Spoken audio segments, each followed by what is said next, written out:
உமக்கு மேல் ஒருவரும் இல்லையே, எல்லோருக்கும் மேலாக உயர்ந்தவர். உமக்கு மேல் ஒருவரும் இல்லையே. அல்லேலூயா, அல்லேலூயா, அல்லேலூயா, ஆமென். அல்லேலூயா, அல்லேலூயா, அல்லேலூயா, ஆமென். ஒருவரால் சிருஷ்டிக்கப்படாமலே தாமாக என்றென்றும் இருப்பவர். ஒருவரால் சிருஷ்டிக்கப்படாமலே தாமாக என்றென்றும் இருப்பவர். அல்லேலூயா, அல்லேலூயா. அருமையானவர்களை, இன்றும் கூட நீதிமொழிகள் 19வது அதிகாரத்தை பார்க்கிறோம். முதல்ல வசனத்தில் மாறுபாடான உதடுகளுள்ள மூடனை பார்க்கலும் உத்தமனாய் நடக்கிற தரித்திரனை வாசிங்கிறத இதுக்கு முந்தின செய்தியில் பார்த்தோம். இப்பொழுது அந்த 19வது அதிகாரத்தில் மீதி இருக்கிற வசனங்களை கொஞ்சம் கவனிப்போம். மாறுபாடான உதடுகளுள்ள மூடனை பார்க்கலும் உத்தமனாய் நடக்கிற தரித்திரனை வாசி. அதாவது தேவனுடைய ஆலோசனையை தவிர வேறு மாதிரி மாற்றி சொல்லக்கூடிய எல்லாத்த காட்டிலும் உத்தமமாய் நடக்கிற தரித்திரன். தரித்திரன் யார்? சாப்பாட்டுக்கு இல்லை, அவன் தேவலைங்க. எதை கம்பேர் பண்ணுறப்ப தேவனுடைய ஆலோசனைக்கு மாறுபாடாக இருக்கக்கூடிய பேசக்கூடிய மூடன். அப்போ தேவனுடைய ஆலோசனையின்படி நடக்கிற தரித்திரன் வாசி நல்லது அப்படின்னா, தொடர்ந்து தரித்திரனாக இருக்கிறதுக்கா இவர் கூட இருந்தால் இந்த தரித்திரம் மாறிடும். அதனால தான் வாசி நல்லதுன்னு போட்டிருக்கு. செத்த சிங்கத்தை பார்க்கலும் உயிருள்ள நாய் வாசி அப்படின்னு எழுதியிருக்கா இல்லையா? செத்த சிங்கத்தை பார்க்கலாம், சிங்கம்ங்க, ஆனால் செத்து போச்சு. ஆனால் இந்த நாய் இருக்கு பாருங்க, வாழை ஆட்டிக்கிட்டு உங்கள்கிட்ட சந்தோஷமாக வாழை ஆட்டிக்கிட்டு வந்து பார்த்துக்கிட்டு இருக்கும். உயிருள்ள நாய் வாசி, செத்த சிங்கத்தை பார்க்கலும் உயிரோட இருக்கிற நாய் தேவலை அப்படின்னு சொல்லியிருக்கு. அதுபோல் உத்தமனாய் நடக்கிற தரித்திரன் தேவலை. ஏன்னா உத்தமனாக நடந்து கடைசிக்கு நல்ல தேவனுடைய ஆசீர்வாதங்களை பெற்று நிறைவுக்குள்ளே வந்துடுவான் அவன். ஆனால் மாறுபாடான உதடுகளில் மூடனை பின்பற்றுனா உள்ளதும் போயிருமுங்க. ஏன்னா கர்த்தருடைய ஆலோசனை தவிர வேறு மாதிரி ஐடியா கொடுக்குறான். கடைசிக்கு உள்ளதும் போயிடும், ரட்சிப்பும் போயிடும். இது எப்படி? கொஞ்சம் அதை கவனிப்போமாக. அடுத்து, ஆத்மா அறிவில்லாமல் இருப்பது நல்லதல்ல. அதாவது அறிவை பற்றி பேசுது. அறிவில் உலக அறிவு இருக்கிறது, தேவனை அறிகிற அறிவு இருக்கிறது. இந்த உலக அறிவு நிறைய பேர் அனுபவசாலிகள் இருக்கிறாங்க, படித்த மேதாவிகள் இருக்கிறாங்க. ஆனால் அவர்களுடைய உலக அறிவு அவங்க பணம் சேர்க்கறத பற்றி, இருக்கிற சூழ்நிலையில் ஒரு மாதிரி சமாதானமாக வாழ்கிறத பற்றி என்னமோ காரியங்கள் சொல்லுவாங்க, வாழ்க்கையை அனுபவிக்கிறத பற்றி பேசுவாங்க. ஆனால் இந்த உலக அறிவு பரலோகத்துக்கு கொண்டு போய் சேர்க்காது. மனிதனும் இந்த பூமிக்குரிய வாழ்க்கைக்கு மாத்திரமல்ல, நித்தியமாக தேவனோடு வாழ்வதற்காக உண்டாக்கப்பட்டவன். இப்போ ஆதாம் பாவம் செஞ்சால் செத்து போனான், மரித்து போனான்னு சொன்னான், அவனுடைய ஆத்மா மரித்து போனான்னு சொன்னால் கூட மரித்து போச்சுன்னா ஒன்றும் இல்லாமல் போகலை. அந்த ஆத்மா இன்னும் தொடர்ந்து இருக்கிறது. அது என்னது? எந்த அர்த்தத்தில் மரித்து போய் விட்டது? தேவனை விட்டு பிரிக்கப்பட்டு விட்டது. தேவனை பொறுத்த வரைக்கும் இவன் செத்தான் போ அப்படின்னு சொல்லிட்டாரு. செத்தான் போனால் போடா நரகத்துக்கு, அது என்னை விட்டு பிரிச்சுட்டேன், போட நீ நரகம்டா அப்படி சொல்லிட்டாரு. அதாவது அவன் ஆதாமுடைய ஆத்மா இல்லாமல் போச்சா? இருக்குது. அவன் அதுக்கு பிறகு இயேசுவை ஏற்றுக்கொண்டு ரட்சிக்கப்பட்டிருந்தான்னா பரலோகத்தில் இருப்பான். அவன் இயேசுவை ஏற்றுக்கிறாமே காலமெல்லாம் 930 வருஷமும் ஓட்டியிருந்தான்னா என்னத்தை சொல்கிறது? அவன் அப்பேற்பட்ட ஆளாக கர்த்தரால் நேரடியாக உண்டாக்கப்பட்டிருந்த ஆளாக கூட நரகம் போயிருக்கணும். அவன் பரலோகம் போனானா நரகம் போனான்னு பைபிளில் எழுதலை. ஆனால் அருமையானவர்களே, அந்த ஆதாம் விரும்பிய அந்த நன்மை தீமை அறியத்தக்க கனி, அது அவனுக்கு அறிவு, உலக அறிவை கொடுத்துச்சே ஒழிய அவனுக்கு ரட்சிப்பை கொடுக்கல. அதனால் இந்த ஆத்மா அறிவில்லாமல் இருப்பது நல்லதல்லங்கிறப்ப இந்த உலக அறிவை மட்டும் அது சொல்லலை. உலக அறிவில் நல்லதும் கெட்டதும் இருக்குதுன்னு நான் சொல்லியிருக்கேன் ஏற்கனவே. நன்மை தீமை அறியத்தக்க விருட்சத்தின் கனி. அப்போ இப்போ இருக்கிற இந்த பழம் தின்னதுனால நன்மை தீமை தெரியும். நன்மைன்னா கர்த்தர், தீமைன்னா பிசாசு பாவம். இது தெரியதானே செய்யுது.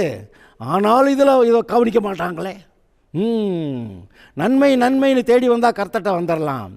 ஆனால் இந்த மக்கள் அது அந்த இன்பம் இந்த இன்பம் அப்படின்னு பிசாசு சொல்கிற இன்பத்தை நினச்சி அதை போய் மாட்டிக்கிறாங்க. ஆனால் கர்த்தர் சொல்கிறாரு, இந்த உலக அறிவு இப்போ உனக்கு இருக்குது. இதிலே வேறு மூடர்கள் இருக்காங்க பாருங்கள். இந்த உலக அறிவு கூட ஒரு அளவுக்கு இல்லாமல் அதில் ஒரு மூடத்தனமும் இருக்குது. இந்த ஆளுகளை என்ன கணக்கில் சேர்க்கறது? ஆனால் இது அல்லாமல் தேவனை அறிகிற அறிவுன்னு கர்த்தர் சொல்லியிருக்காரா இல்லையா?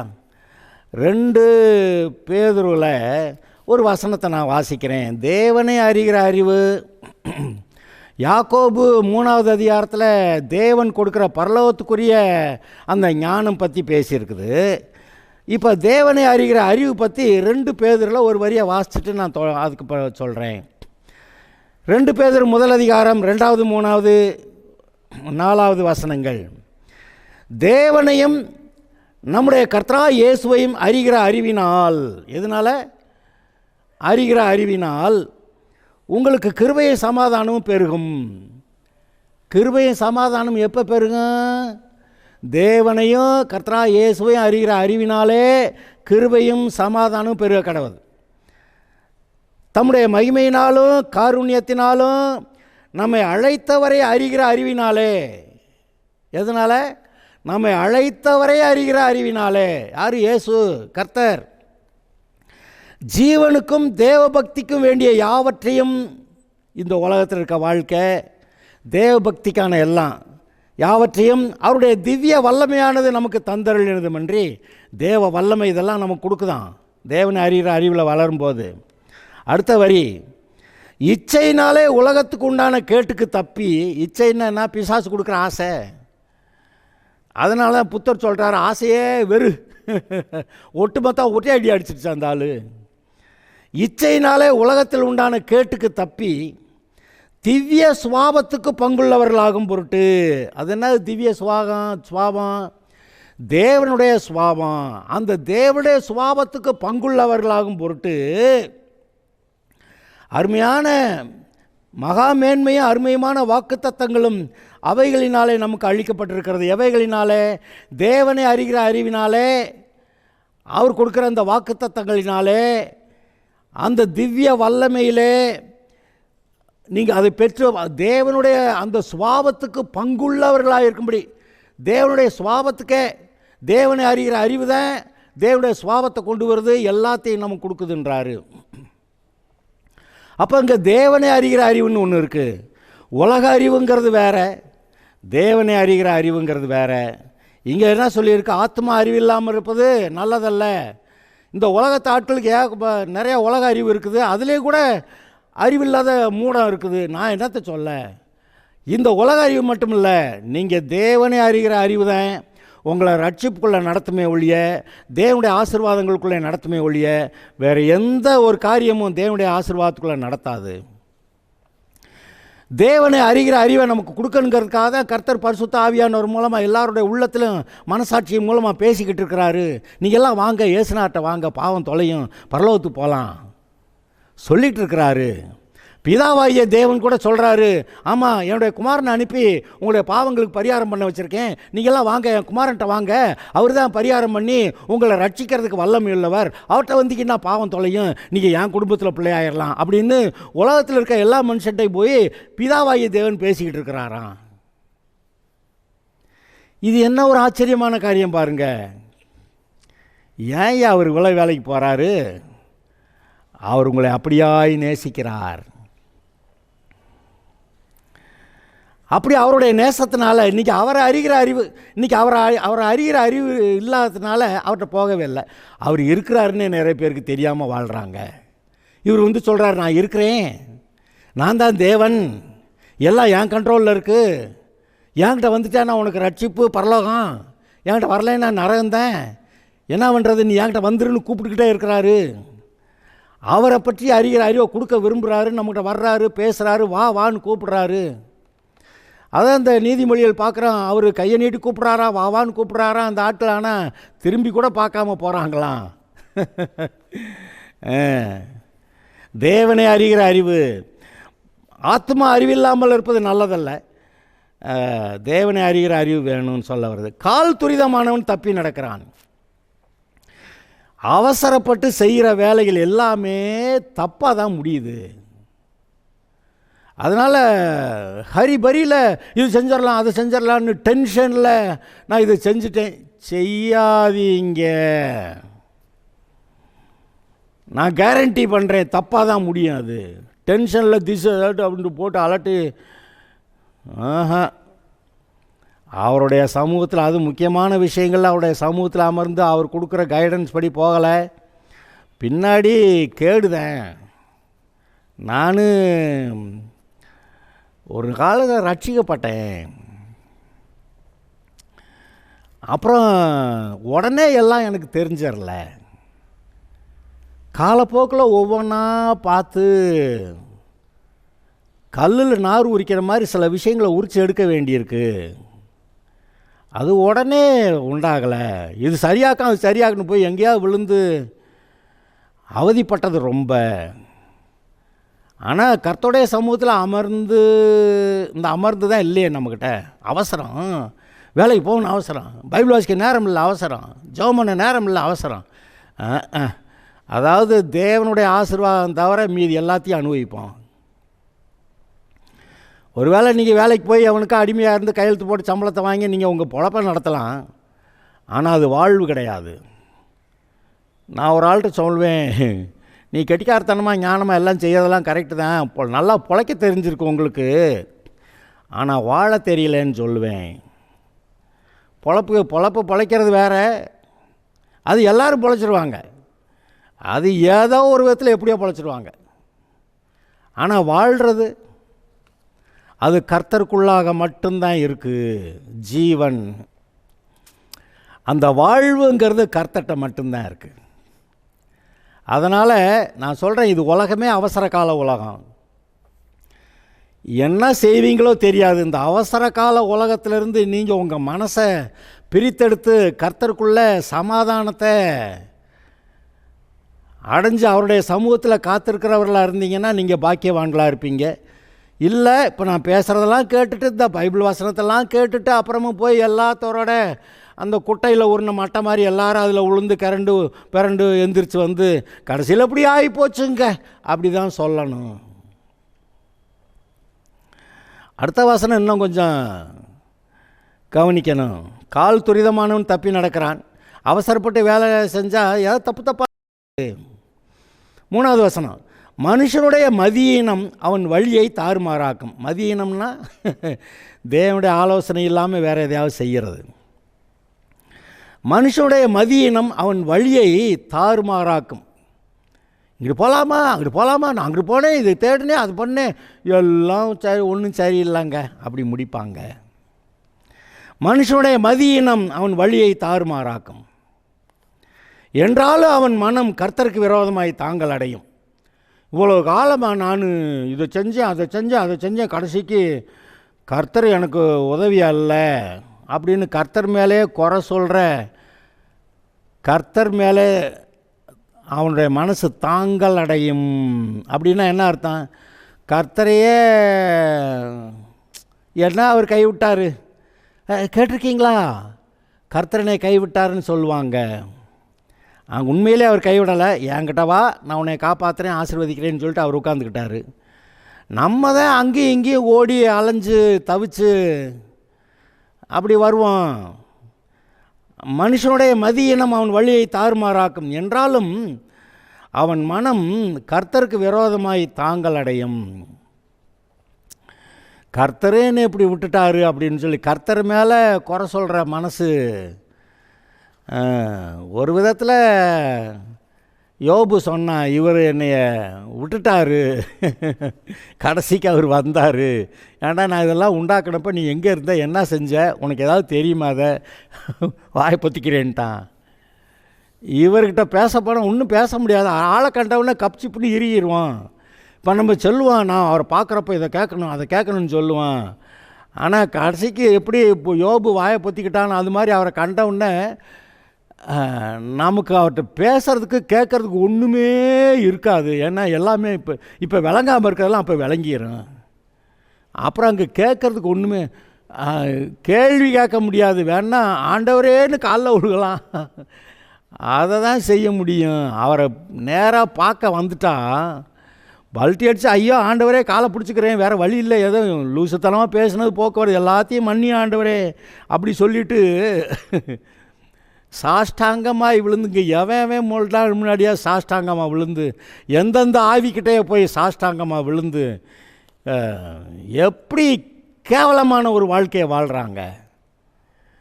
ஆனால் உண்மையாக தேவன் நம்மை சிருஷ்டித்தவர், நம்முடைய ஆவிக்குரிய நம்முடைய ஆவி ஆத்மா இருக்கே, இதுக்கு தகப்பன், நம்மை உண்டாக்கின தகப்பன், நம்மை பெற்றெடுத்த தகப்பன், அவர் கூப்பிட்டு நீ வந்து என் பக்கத்தில் உட்காந்துக்க, உன்னதங்களில் பரலோகத்தில் என்கிட்ட வந்து பக்கத்தில் உட்காந்துக்கான்னா அதை கவனிக்காமல் நம்முடைய கண்கள் ஊரே சுற்றி அலையுது.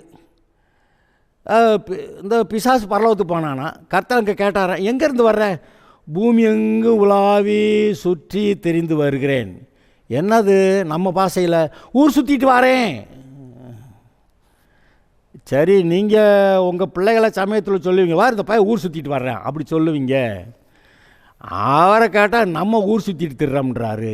என்கிட்ட உட்காராமல் ஏன் நான் பேசுகிறத கேட்காம, நான் சொல்கிற இந்த ஓய்வு நாள், அது இஸ்ரவேலருக்கு சனிக்கிழமை, இப்போ நமக்கு வாரத்தின் முதல் நாள், இது ஓய்வு நாள். இதை விட்டுவிட்டு அந்த கல்யாணத்துக்கு போகணும், இந்த காது குத்துக்கு போகணும், அந்த வீடு திறப்பு விழா வச்சுருக்கான், அவன் எல்லா பயிலும் அந்த ஞாயிற்றுக்கிழமை தான் வைப்பான். ஏன்னா இது கர்த்தருடைய ஜனம் வாழுகிற நாடல்ல, இஸ்ரவேல் தேசம் அல்ல, இது நாம் புறஜாதி நாட்டில் வாழ்கிறோம். அதனால் அவங்க அதைத்தான் செய்வாங்க. ஆனால் நீங்கள் அதை செய்ய முடியாது. அதனால் நாங்கள் வழக்கமாக என்ன செய்வோம், இந்த மாதிரி சிக்கல் வந்துச்சுன்னா அவங்க ஃபங்க்ஷனுக்கு முன்னாடியே ஒரு நாள் போய் பார்த்து, ஐயா சாமி வணக்கம்னு சொல்லி போட்டுட்டு, உங்களுக்காக நாங்கள் ஜெபம் பண்ணுறோம் அப்படி இப்படி சொல்லிவிட்டு வருவோம். இல்லை எல்லாம் முடிஞ்ச ஒரு பாடு பின்னாடி ஒரு நேரம் போய் அவங்கள எப்போ போய் பார்த்தா சுமூகமாக இருக்கும், போய் பார்த்து ரெண்டு வாழ்த்திட்டு நல்லா இருங்கன்னு சொல்லிட்டு ஒரு கிஃப்டை கொடுத்துட்டு வந்தால் அவதான் எங்களால் முடியும். ஏன்னா இவருக்கு கொடுக்கறதான முதலிடம், கர்த்தருக்கு முதலிடம்.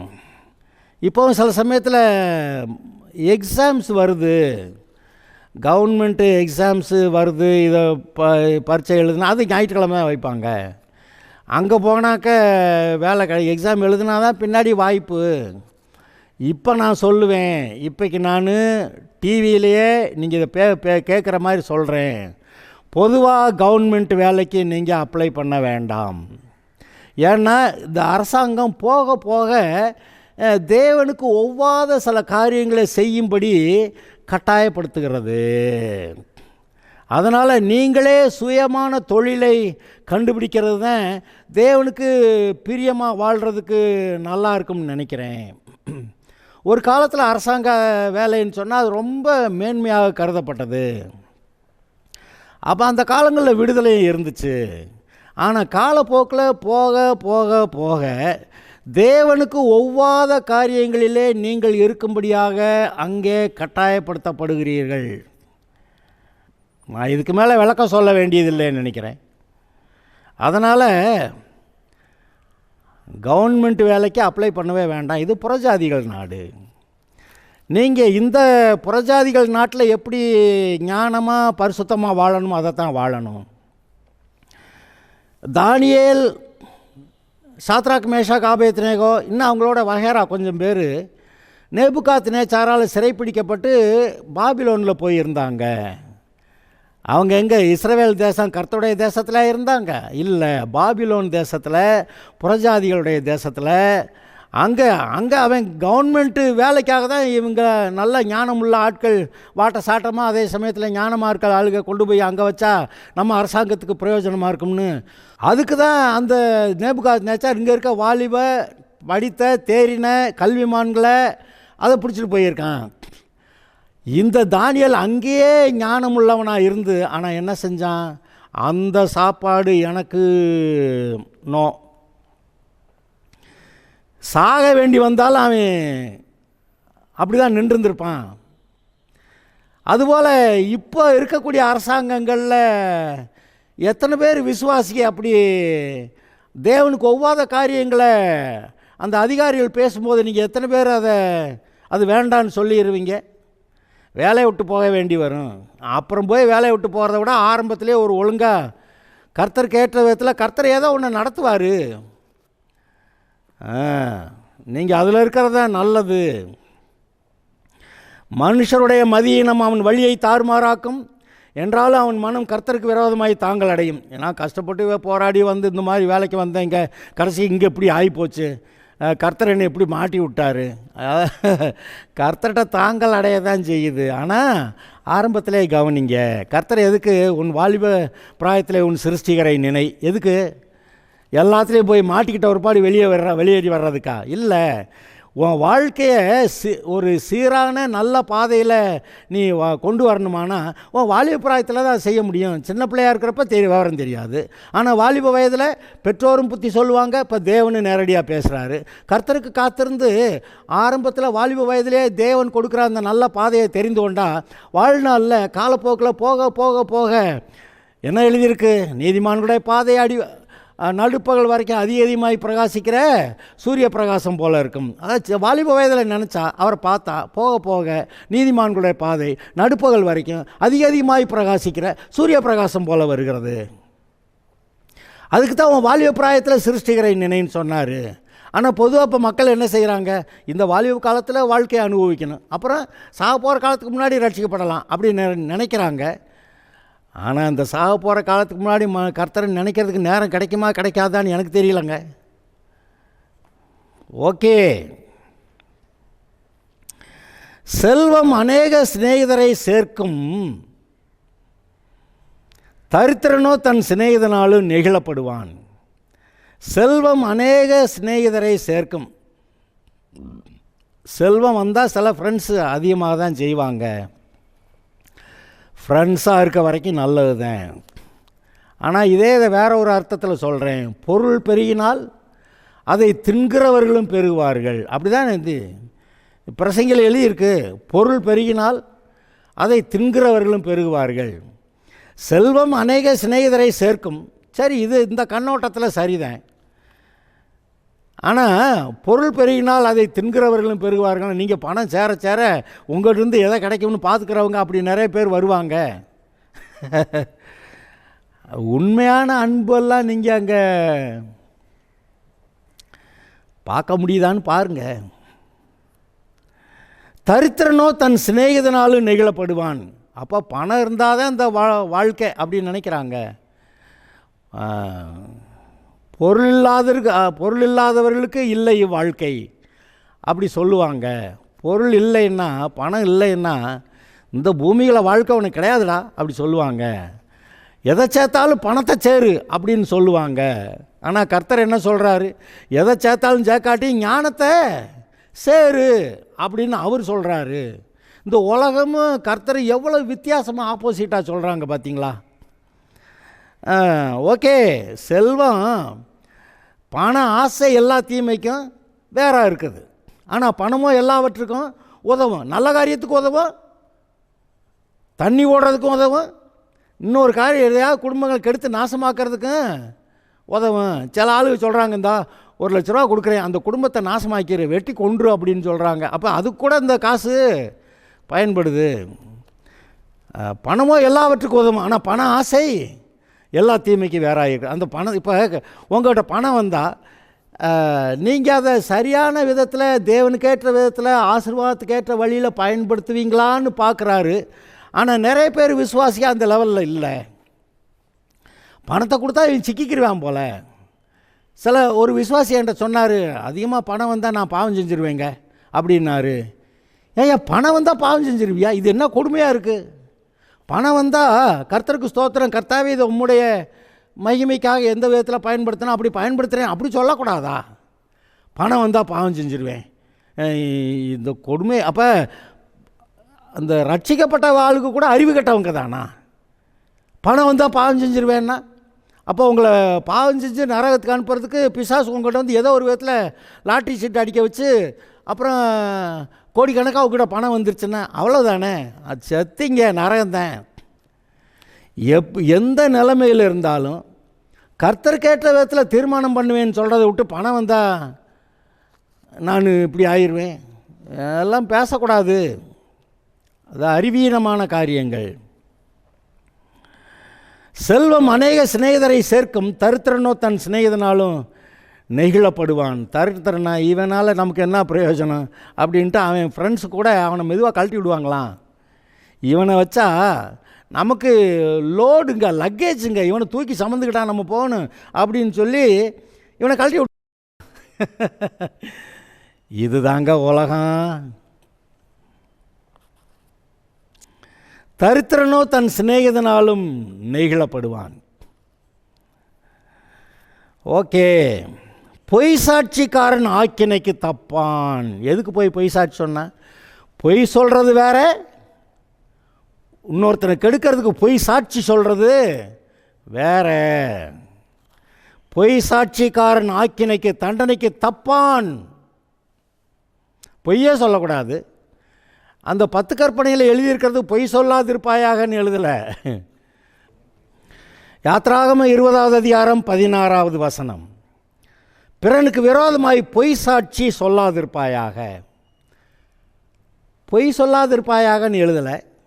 ஆனால் பொய் சாட்சி ரொம்ப கொடுமையானது. அவன் ஆக்கினைக்கு தப்பான்.